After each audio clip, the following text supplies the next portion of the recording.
Today was a big day, but it is just one step in this process, an important step. We still have a lot of work to do to get this signed into law. And I know that our friends over in the Senate are eager to get to work. Welcome to the Journal Editorial Report. I'm Paul Gigot. A long-awaited victory for Speaker Paul Ryan and President Donald Trump Thursday as the House narrowly passed a bill to repeal and replace Obamacare. And while the plan, as it stands, faces long odds in the Senate, President Trump says the process has served to unify the party. This has really brought the Republican Party together. As much as we've come up with a really incredible health care plan, this has brought the Republican Party together. Joining the panel this week, Wall Street Journal columnist and deputy editor Dan Henninger, Washington columnist Kim Strassel, and editorial board member Joe Rago. So, Joe, how did they pull this off? It was dead in the water for a while. Yeah, I think there was a sense of political urgency. This was really a big win for the House to overcome the defeat in March of the original bill, and they made some policy compromises. If you look at the people who voted for this bill, spanning the conference, from moderates to really hardline conservatives, they came together on a great bill. Well, it's not perfect. I mean, we've written critically of some parts of it, but you think this is a substantial down payment on the pledge to repeal and replace Obamacare? Yeah, this is directional progress. It's moving away from the central planning and government control of Obamacare to a more free market system. Look, we've seen that getting an ideal bill would be really hard with this fractious Congress. Well, and with the 60 vote barrier in the Senate, you couldn't do it. Well, sure. How about a 50 vote barrier in the Senate, which is what they're working with now? But it's moving in the right direction, and that's really what matters. You got to think about this as a multi-year, maybe even multi-decade process to start to fix the healthcare market. And they had to demonstrate, Dan, you've written about this. You wrote a column this week saying, what are Republicans for? If they couldn't do this, the voters could, I think, and even Republican voters say, what can they do? Yeah, they handed the control of the Congress to them, plus the presidency. You're supposed to do something when you have that sort of full government control, and it looked like they're on the brink of not being able to do that. I have to kind of agree with the point that President Trump just made. It's about party. I think it's a down payment, hopefully, on party unity, as opposed to the basically fracturing and chaos that we've experienced over at least since about 2010. And you have to understand, a lot of these new members of Congress haven't been there for that long. They have spent their entire careers in opposition, right, fighting Obama. They have raised money. They have given hundreds of speeches all about opposition. And I think this experience finally made clear to them that if they only do that, they will fail. And you could see them coming around during this the compromise over this House bill to the point where they said, if we don't figure out a way to work together, we will be seen as failures. Kim, what is the role here? What role did Donald Trump play in making this happen? He played a very smart role in that what he did is, remember, go all the way back. He laid out some principles about what they wanted to see in a health care bill, and then he let the House get on with it, but stepped in whenever was necessary to host a meeting, to lobby the right people. In the last few days, he was on the phone with individual congressmen, exerting pressure and, in general, making clear that he was still open to yet more deals, final compromises. Remember, at the very end, what got these final votes was an agreement with Michigan Congressman Fred Upton for another $8 billion to help people with pre-existing conditions. And so, he was very much about making deals. Kim, but I want to, okay, so you're talking about an inside game, right? It's talking to members, working them one-on-one, getting them in for small groups. That's something that President Obama rarely did, because President Obama hated that kind of personal engagement politics. This is what Trump is really good at. On the other hand, Obama was quite good at giving speeches and selling ideas to the country, whereas President Trump not so good at that, and really hasn't done very much other than the occasional tweet to sell the details of this plan. And that's one of the reasons I think the plan right now isn't all that popular in the polls. Especially healthcare is not his forte. Go all the way back during the primary debates, and he was ridiculed at some times, not really seeming to have a very strong grasp of it. And so you've seen Mike Pence give some very good speeches on the policy questions and what they want to have done. Tom Price, who's running the Health and Human Services Department, knows this inside and out. But the chief spokesman, you're right, has not been much of a force for this. And that has not provided a lot of direction for the party. All right, we move to the Senate, Joe, and the same media folks who said this could never pass the House now say can never pass the Senate. How do you're calling all the time over there? What are the prospects? I actually think they're a lot better than the media coverage has I think led readers to believe. I think a lot of media people are invested in failure. Look, the Senate is going to adopt the basic architecture of this bill. They're going to probably increase the tax credits for less affluent people. They're maybe going to delay the transition to Medicaid block grants or make it less maybe of a harsh fiscal policy. But they're going to put a better public face on this, try to resell it to the public. But I think the votes are there. But things like the core devolution of Medicaid to the states, that's going to happen. That's definitely going to happen. Tax cuts are going to be repealed. That's going to happen. Is that correct? Yeah, they are. I think they're going to keep the same basic architecture of this bill, make enough policy compromises to get to 50. And Dan, briefly, this is again a sort of a binary choice for Republicans in the Senate and in the whole Congress. Either stick with the status quo if you don't pass this bill, which is Obamacare, which is deteriorating, or you pass this in some form. That's exactly right. I mean, the Obamacare status quo isn't working. I mean, everybody knows that these exchanges are falling apart in states like Iowa, Kansas, New Hampshire. Even Virginia, Aetna pulling out of Virginia this week. Big insurers pulling out of the exchanges. And so the goal is to take a very complicated law, a very complicated subject, and make it so that the subsidies allow it to work, and so that the policies are cheap enough that young people will join and make the premiums come down, make it affordable. All right, I think they'll get to that goal. All right, Dan, thank you. Up next, both sides are claiming victory as Republicans and Democrats strike a deal to keep the government running through September. So who came out on top in the shutdown showdown?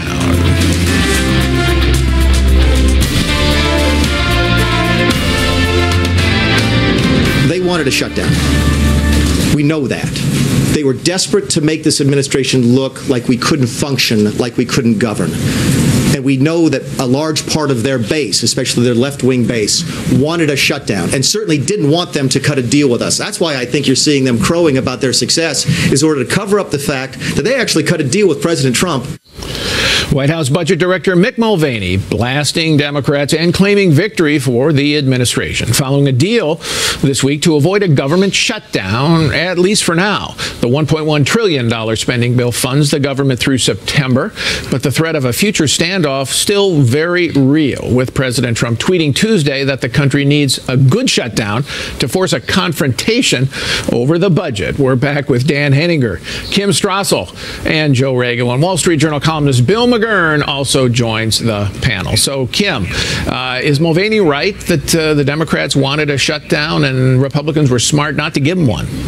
I don't know if Democrats really wanted a shutdown either. They remember what happened to Republicans when Republicans shut down the government a couple of years ago. The people that provoke it tend to get the blame for it. And so they were willing to give something in the end to keep it open. I do think it's the case, though, that Republicans got a little bit more than the press gave them credit for. These budget fights are always a mess, especially when they're done in an omnibus fashion. So it was always going to be the case that if you wanted those Democratic votes to get it through, that this was going to be messy. No one got a clear victory here. So anybody disagree with Kim here, Bill, about who got the most out of this? No, I think she's about right that the Republicans did get something. I mean, what worries me is I think Chuck Schumer said this is the way Washington should work. So that makes me one bill, $1.1 trillion. And I think Paul Ryan called it a game changer because we got increases in defense spending without corresponding increases elsewhere. You know, it's a kick the can kind of thing. And, you know, that tweet that you mentioned by President Trump, the shutdown, he was right in the first part. He said the reason we have this is the 60 votes in the Senate. Right. Either we get more Republicans in the Senate or we take another look at this. Well, but I mean, they did get, I guess, Bill, to Bill's point, the Republicans did break the Obama pattern of saying that if you want an increase of $1 in defense, you have to have an increase of $1 in other domestic spending. Instead, you got a bigger increase in defense and a bigger increase in homeland security and smaller increases in domestic spending. But here's the issue. This isn't draining the swamp. This isn't big change in Washington. This is basically status quo government.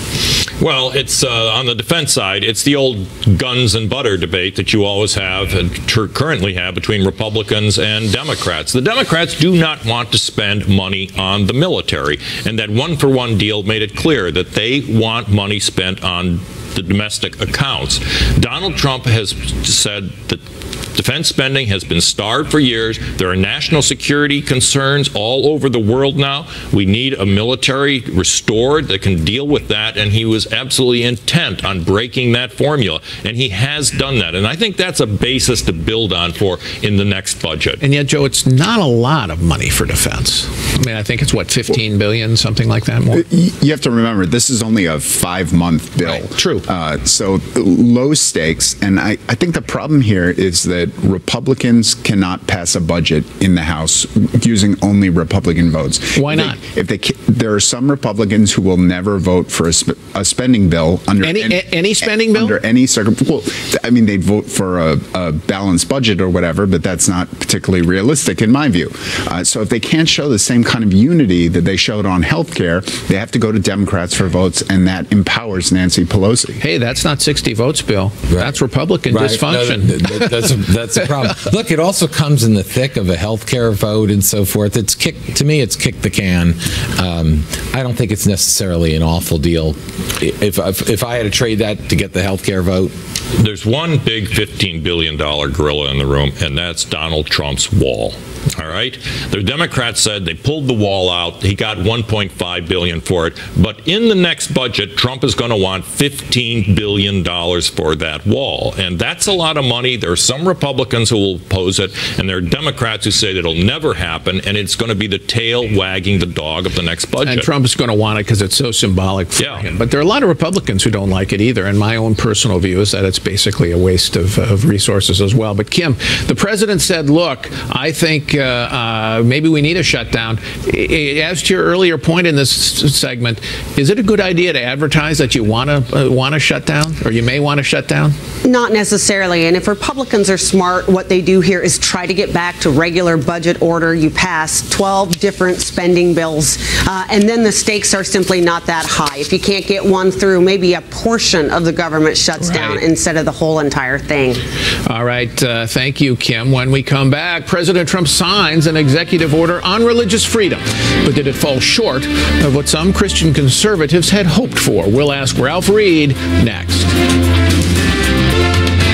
Under my administration, free speech does not end at the steps of a cathedral or a synagogue or any other house of worship. We are giving our churches their voices back. We are giving them back in the highest form. With this executive order, we also make clear that the federal government will never, ever penalize any person for their protected religious beliefs. That was President Trump Thursday signing an executive order on religious liberty that directs the IRS to relax a provision in the tax code known as the Johnson Amendment that bans churches and other tax-exempt organizations from engaging in political speech and campaign activities. The order also provides regulatory relief for organizations that object on religious grounds to an Obamacare provision requiring employers to provide certain health services, including coverage for contraception. Ralph Reed is the founder and chairman of the Faith and Freedom Coalition. He joins me now from Atlanta. Good to see you, Ralph. Thanks for coming in. You bet, Paul. Good to be with you. So you said this order is a good first step. How so? Well, it's a very important first step because there are thousands of ministries and churches, Paul, over decades that have been subjected to harassment, audits that have gone on for years and remained open-ended, administrative persecution, such that they've had to spend tens of millions of dollars to try to keep from losing their tax-exempt status simply because the head of that church or ministry made one statement in their capacity as a private citizen in support of a candidate of their choice. That's wrong. It violates the First Amendment. This is something that has had a chilling effect on the political speech, First Amendment rights of people of faith, and Donald Trump put an end to that, and we're thrilled. It's just a first step. I want to be clear. We still support full statutory repeal of the Johnson Amendment, and that has to be done legislatively. I want to talk about the Johnson Amendment enforcement, because the argument you hear from a lot of folks is, you know what, the IRS doesn't really enforce this very much at all right now. So this amendment doesn't do very much more than just say to the IRS, enforce it even less. I mean, what's your response to that? My response to that is the so-called experts that are pointing out that there's only been one case where a church lost their tax-exempt status under this provision, and that is correct. Obviously haven't been running a major church, ministry, or Christian or other faith-based college or university in the last 30 years. So they have to pay a lot of money to defend themselves against investigations. Is that the problem? Paul, millions. I mean, this has been a full employment act for tax attorneys to fight the IRS at the cost of tens of millions of dollars that could have been used to feed the poor, to spread the gospel, to heal families and marriages, to get people off drugs and alcohol, and that money's gone to keep the right of people of faith to defend their First Amendment rights. And there's no reason for that kind of harassment. Look, if there's a problem in American politics today, if there's a problem with our civic discourse, it's not being caused because people of faith are raising their voices, whether it was the civil rights movement in the 60s or the pro-life and pro-family movement in more recent times. This is a bright thread in the fabric of our political discourse that we should be encouraging, not discouraging. All right, let me ask you another one objection that some folks on the right have raised about this executive order is it doesn't go far enough to protect people of conscience, religious conscience, say the photographer or the cake maker, who says, you know what, my religion says I can't serve at a gay wedding, for example, that there's no protections in this order for them. And there was, at least some people thought, in the earlier draft that was leaked. Now it's out. What's your response to that? Well, my response to that is if you actually read the text of the executive order, and I've read it, what it does is it directs the Secretary of Health and Human Services to write new regulations that protect religious liberty with respect to what remains of Obamacare as we dismantle it. That's the Little Sisters of the Poor case. The other thing it does is it directs the Attorney General to provide similar guidance to protect First Amendment rights, free speech rights, and religious liberty across all departments of government. So this is going to be an incremental process. But Paul, I do want to be clear about something. I helped pass the Federal Religious Freedom Act in the early 90s, and there are now state religious freedom statutes on the books in over 30 states. Paul, there has never been a case in 25 years of litigation under any state religious freedom statute or under the federal statute that gives the right of a business run by a person of faith to deny services to someone because they are a gay or lesbian. That has been litigated. It has never won, and I don't think you can solve that by an executive order. So I think the critics are asking for something that can't be accomplished under an executive order. All right. Would you agree with me that the most significant act that this president's made so far on religious liberty was putting Neil Gorsuch on the Supreme Court? No question about it. I mean, if you look, one of the things that I was a little concerned about, and I'm not an attorney, I'm hoping the case can proceed, but the Little Sisters of the Poor case is still technically pending before the Supreme Court. Absolutely. They were deadlocked 4-4 before Gorsuch was confirmed. I believe we now have a 5-4 pro-religious freedom majority back on the court. That case was remanded back to the appellate court. I hope it can still proceed, because even though President Trump solved a good chunk of the problem with his executive order, a future president could recreate the problem. So I hope the Supreme Court will still take the case and dispense with this mistreatment of faith-based ministries and their right to express their religious freedom. All right, Ralph Reed, thanks for coming in. Still ahead, as Hillary Clinton points a finger at the FBI for her election loss, Director James Comey says he'd do it all over again. It wasn't a perfect campaign. There is no such thing. But I was on the way to winning until the combination of Jim Comey's letter on October 28th and Russian WikiLeaks raised doubts in the minds of people who were inclined to vote for me but got scared off. That was 2016 Democratic nominee Hillary Clinton this week in a rare public appearance, acknowledging problems with her presidential campaign, but telling a New York audience that she was on her way to victory before WikiLeaks and FBI Director James Comey got in the way. Comey, though, is defending his decision to inform Congress in late October that he had reopened an FBI investigation into Clinton's use of a private email server, telling the Senate Judiciary Committee Wednesday that going public 11 days before the election was one of the world's most painful experiences, but that he'd do it again. This was terrible. It makes me mildly nauseous to think that we might have had some impact on the election. But honestly, it wouldn't change the decision. Everybody who disagrees with me has to come back to October 28th with me and stare at this and tell me what you would do. Would you speak or would you conceal? We're back with Dan Henninger, Kim Strassel, William McGurn, and Mary Anastasia O'Grady. So, Kim, Jim Comey, nauseous about all this. He didn't mention that he intervened in July, first to exonerate Hillary Clinton from a crime for passing along confidential, classified information. But what else did we learn from Comey this week that we didn't know? Well, he's handled this so badly all along, and you saw him in that hearing. Again, he actually tried to throw Bill Clinton under the bus and his former boss, Attorney General Loretta Lynch, saying that it was because of their meeting on the tarmac that he was forced to act. But we did hear a couple of other interesting things come out of this hearing.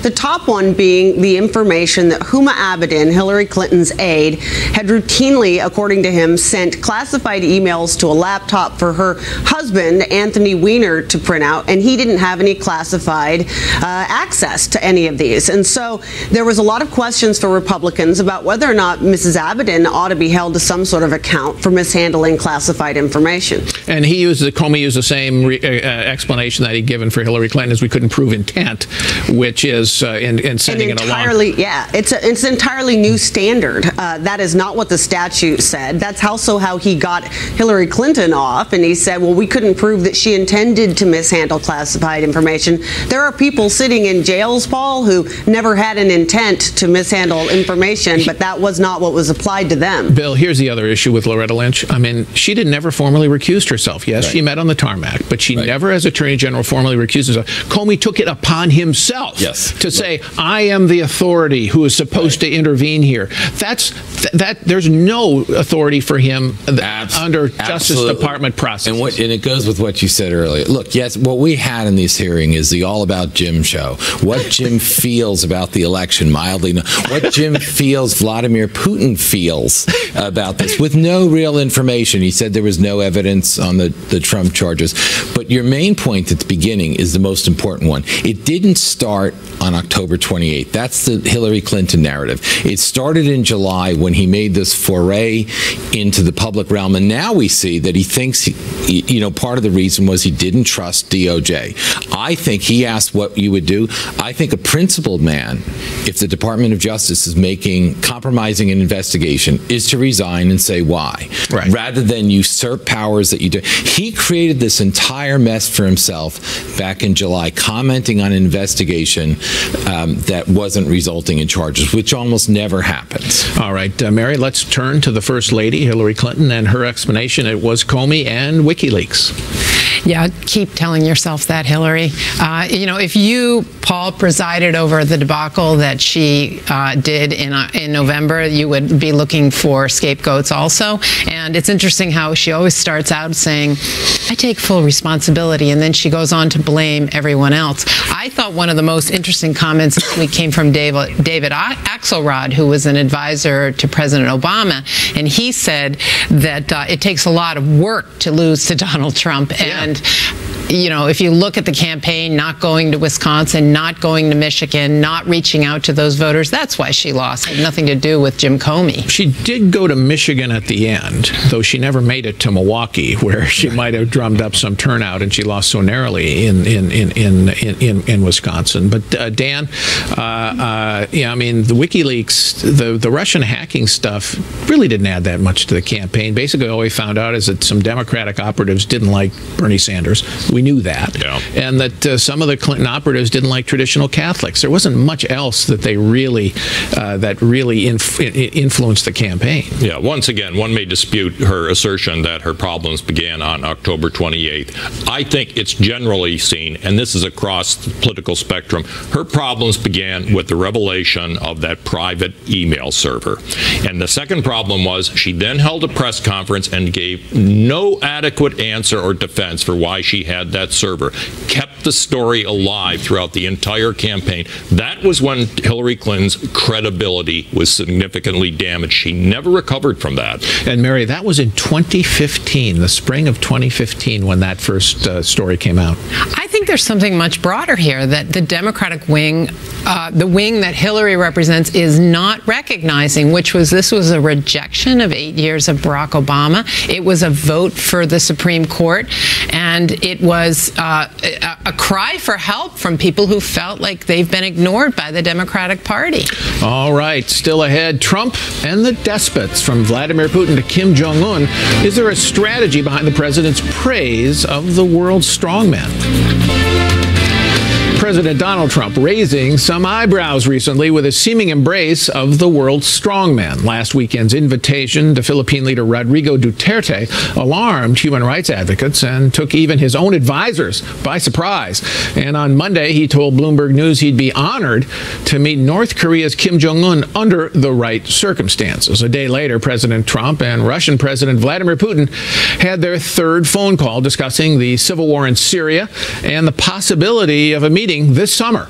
We're back with Dan Henninger, Mary Anastasia O'Grady, and Bill McGurn. So, Dan, is there any seeming strategy here, foreign policy strategy behind this praise for strongmen? Well, I believe there is. Rex Tillerson articulated it to the State Department this past week. He said that human rights are important, but we are not going to let them stand in front of the U.S. national interest and achieving our national interest in places like Asia and with things like North Korea. In principle, Paul, it doesn't bother me so much that the president says he wants to meet with President Duterte of Philippines or even Kim Jong-un. The problem is his modus operandi is to put the cart before the horse. He makes these game-changing statements before his foreign policy team has had a place to put a strategy in place to support it. And that makes it very difficult for them, because when you're dealing with sovereign powers like this, it's very complicated, and Trump could be setting himself up in this way for an abject failure unless he has a plan going in. Yeah, an honor to meet Mary. I mean, Kim Jong-un, an honor. The guy is one of the world's great murderers. He just had his brother assassinated with a poison in a Malaysian airport. I mean, don't you have to have, I mean, maybe at the end of the process you could do this, but if Bill Clinton or Barack Obama had said this, a lot of conservatives would be pillaring him.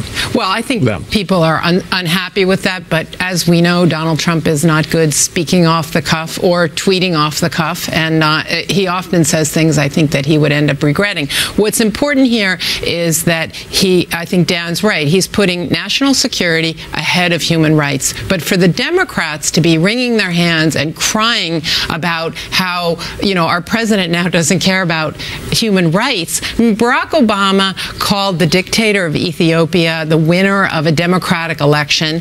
He was friends with Hugo Chavez, until the end, but in the beginning, Venezuela. He reached out to him. In Cuba, he made a great concession to the Cuban dictatorship. So it went on and on. Iran, when Iran had their stolen election in 2009, he praised it. He did nothing to defend human rights over the course of 8 years. Bill, Reagan engaged with dictators ultimately. Right. He had to. But one thing I never heard him say was praise for those dictators before they actually made concessions or released political prisoners or did something significant. Yeah, he had a lot of nice words for Gorbachev. At the end. Yeah, but he was still presiding over a Soviet Union and so forth. Look, I think as Dan said, it's not as simple as meet or don't meet with dictators. All presidents have to be involved with them. But a president of the United States should realize a democratically elected president, he has a lot of prestige. And these meetings, these foreigners crave that. They crave the respectability of being in the Rose Garden or the Oval Office. That's a big thing for them because they know they don't have that credibility. So it's leverage for a president to use rather than just give away.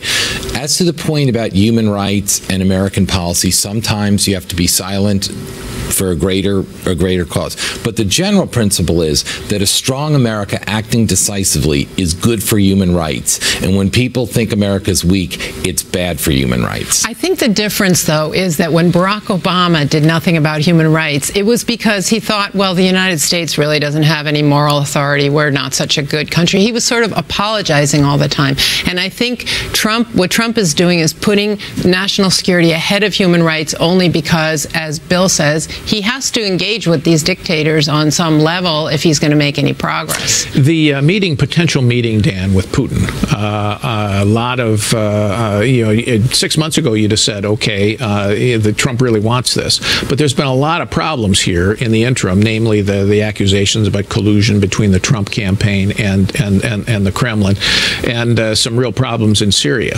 What do you make of holding out this idea of a meeting? Well, this is a perfect example of what I mean by putting the cart before the horse.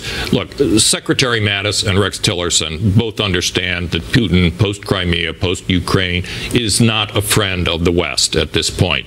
The idea is that we perhaps need Putin to resolve the mess in Syria and the refugees. So you're going to need a strategy going in, just as Ronald Reagan had one going into talk to Gorbachev over ballistic missiles. That is what they're going to have to do before you sit down for a meeting with Putin. All right, thank you all. When we come back, President Trump says he is looking at breaking up the big banks, but is it a plan Republicans in Congress could get behind? We'll ask House Financial Services Committee Chair Jeb Hensarling next.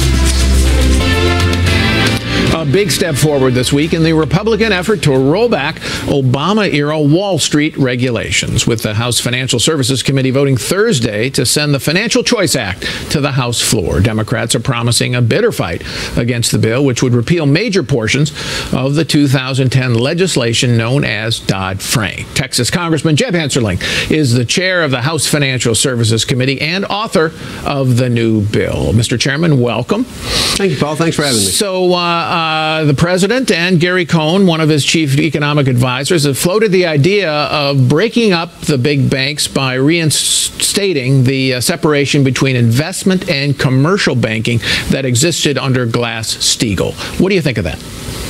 Well, number one, as you probably know, many provisions of Glass-Steagall still survive. Number two, I'm not exactly certain what the president has in mind here, but I think the goal is to make sure that we have robust economic growth and we minimize the ability to have the kind of financial panic we had in 2008. What I would argue to our president and Mr. Cohn is in the Financial Choice Act, which both of them have at least given some laudatory comments to, we help achieve that goal. But at the end of the day, I don't think think this is about downsizing banks or supersizing banks. It's about right-sizing them with market discipline as opposed to regulatory fiat, which has hurt us so badly leading into the 2008 panic when we had federal policy that essentially incented financial institutions to put people into homes they couldn't ultimately afford to keep. But you would not, so you would not agree with the idea that some have offered, including a lot of Democrats, the repeal of Glass-Steagall, or much of it, played a role in the financial crisis of 2008. No, not in the least. I don't see any intellectual case that can be made for the fact that those provisions of Graham-Leach-Bliley that impacted Glass-Steagall played any role whatsoever. Okay. I mean, this was a total meltdown of our real estate lending market, basically brought upon by the affordable housing goals of Fannie and Freddie, which frankly is the next big project we have to take on, Paul, in the House Financial Services Committee. Okay. Now, you say with your Financial Choice Act, you're going to eliminate too big to fail banks, that policy. I thought Dodd-Frank took care of that in 2010. You're saying it didn't, and how would your bill do it differently? Well, I think what's kind of interesting, Paul, is since Dodd-Frank was enacted, the big banks are bigger and the small banks are fewer, and economic growth still lags. So no, it didn't take care of too big to fail. Instead, this is the huge difference between the two parties and the two pieces of legislation. Under Dodd-Frank, they actually codified too big to fail into law. The federal government, as you well know, has the ability to designate too big to fail firms, known as SIFIs, systemically important financial institutions, and then back that up with a taxpayer bailout system.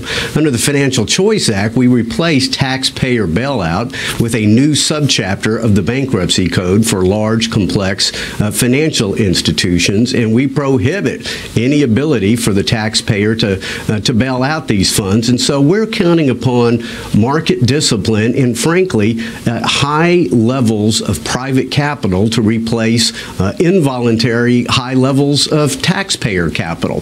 The amount of capital that's required under the Financial Choice Act, loss-absorbing private capital, far greater than Dodd-Frank, far greater than the Basel Accords. All right, and that capital, I think, is something that a lot of people across the spectrum could agree with. But here's something, there's something called the Orderly Liquidation Authority under Dodd-Frank, and you would eliminate that and replace it with that bankruptcy provision. Ben Bernanke, as you know, the former chair of the Federal Reserve, said this would be an irresponsible provision because it wouldn't, the bankruptcy point would not allow the federal government to act with enough rapidity to be able to stop a real meltdown if you had a big bank fail and threaten the whole financial system. What's your response to Bernanke?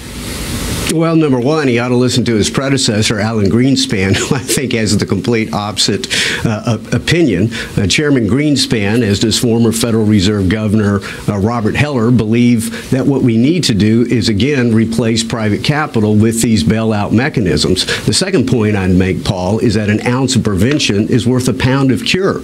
If we use market discipline, which I would define as having both the appearance and reality of having your own money at risk, will ensure that we right-size our financial institutions, that we right-size the amount of risk, and that also, Paul, that we don't impose one global view of risk on the economy, which is what happened in 2008 when our regulators said that for all intents and purposes, you don't have to reserve capital against mortgage-backed securities and sovereign debt, think Greek bonds, Fannie and Freddie, and the rest is history. So we want to try to prevent these meltdowns in the first place. You do that through market discipline. All right, very quickly, Mr. Chairman, should the president fire Richard Cordray, head of the Consumer Financial Protection Bureau? The short answer is yes. I wish he would have done it yesterday, but I'll settle for today or tomorrow. All right, thank you very much for being here, Mr. Chairman. We have to take one more break. When we come back, hits and misses of the week.